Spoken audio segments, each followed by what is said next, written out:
प्रेम से बोलिए जय श्री हरि।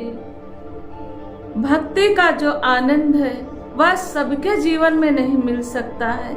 कहते हैं ना, सत्संग नसीब वालों को मिलती है। यह वास्तव में सत्य है। यह सत्य बात है कि सत्संग सबके जीवन में नहीं मिल सकती है। सेवा, सुमिरन, सत्संग, यह 3 विधि है। कहते हैं ना, अगर आपने ज्ञान ले लिया, आप ध्यान भी कर रहे हो, आप प्रभु की भक्ति में लीन हो, लेकिन सत्संग नहीं है आपके जीवन में, तो आपके जीवन में परिवर्तन नहीं होगा। आपके जीवन में वह उपलब्धि नहीं मिल पाएगी जो मिलना चाहिए। जैसे कहते हैं कि कोई भी चीज बना ली है, उसको रेगुलर करने के लिए क्या करेंगे? उसको जीवित रखने के लिए, जैसे एक घर होता, घर को साफ सुथरा करना, घर में रहना, चाहे जितना सोने का महल क्यों ना बना लीजिए, अगर वह बंद पड़ा घर है तो कहीं ना कहीं से उसमें दिक्कत आएगी, वह घर घर नहीं रह जाएगा। इसी तरीके से यह आपका जो जीवन है, जीवन में जो ये प्रभु का अस्तित्व है, प्रभु का अस्तित्व मीन्स परमात्मा का अंश है। जो आपके निज घर है, शरीर एक घर है, उसमें प्रभु का अंश है।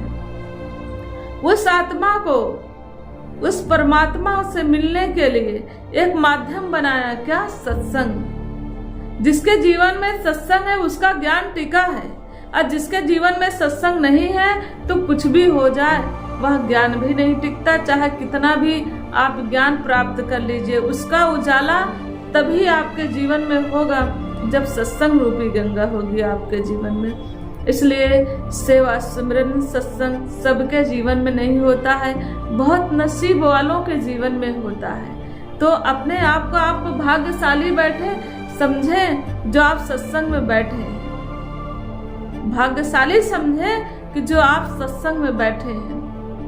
कभी कोई बहाना नहीं बनाना चाहिए सत्संग के लिए। जैसे कहते हैं ना, कोई पार्टी, फंक्शन या एग्जामिनेशन कुछ ऐसा होता है तो हम क्या करते, कोई बहाना नहीं बनाते, हम वहां जरूर पहुंचते हैं। इसी तरीके से आप ध्यान दें सत्संग का। सत्संग में आप जरूर पहुंचे, चाहे सब काम छोड़ना पड़े छोड़े, लेकिन सत्संग जरूर पहुंचे। मीरा जी को आपने देखा क्या हुआ कि ऐसा प्रेम में पागल हुई, ऐसी प्रीति की प्रभु से कि दुनिया की प्रीति उनकी कोई भी बना बिगाड़ नहीं पाई। दुनिया की प्रीति नहीं, प्रभु से प्रीति में, प्रभु की प्रीति में वह पागल हुई। ये दुनिया की प्रीति से नहीं, उनका कुछ ऐसा अस्तित्व बना।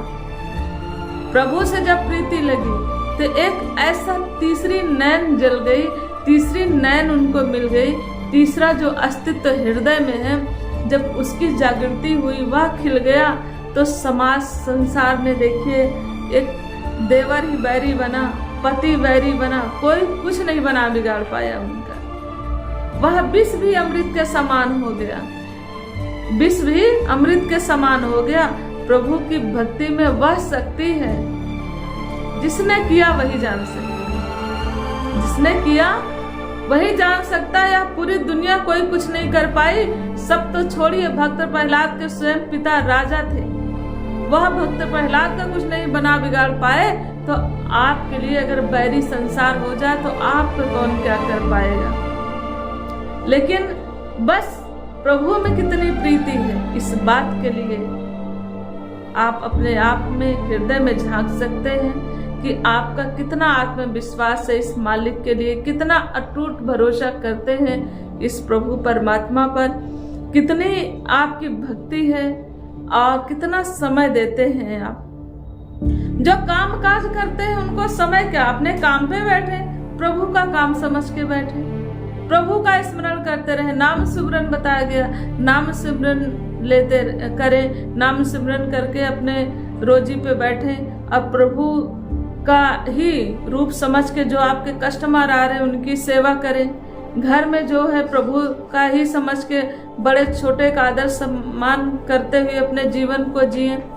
हर किसी के जीवन में अगर यह चीजें हो जाएगी, कहते हैं ना, हम भगवान श्री राम जी का उदाहरण बात बात में देते हैं। राममय हो गया है, कैसे राममय हो गया है?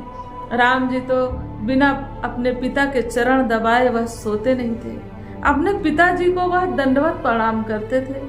क्या हम आप ऐसा करते हैं? अपने घर में बड़ों का ऐसा आदर करते हैं?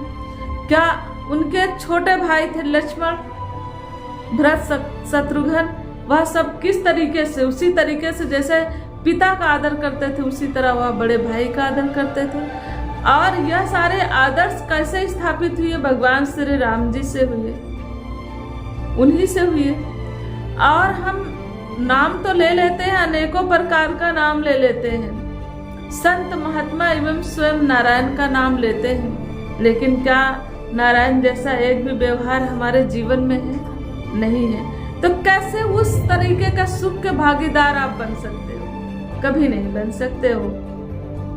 नर सेवा नारायण सेवा वाला भाव आपके अंदर तभी बराबर रूप से जागृत होगा। जब तक आप सत्संग नहीं करेंगे आपके जीवन से विकार नहीं जाएगा। जब तक आप सत्संग नहीं करेंगे आपके मन से भेद नहीं रहेगा। जब तक भेद नहीं गया तब तक भक्ति संभव नहीं है। जहाँ भक्ति है वहाँ भेद नहीं है, जहाँ भेद है वहाँ भक्ति नहीं है। और भेद तो किसी प्रकार का नहीं होना चाहिए। जब किसी प्रकार का भेद ही नहीं रह जाएगा, सब सम हो जाएंगे। जब सब सम हो जाएंगे तो आप समझ सकते हैं यह पूरा संसार एक परिवार की तरह दिखने लग जाएगा। तो आइए भक्ति की ताकत को समझें, भक्ति की मर्यादा को समझें, सेवा सिमरन सत्संग का महत्व अपने जीवन में दे। अगर जीवन खुशियों से भरा देखना चाहते हैं तो प्रेम से बोलिए जय श्री बोलिए सरस्वती माता की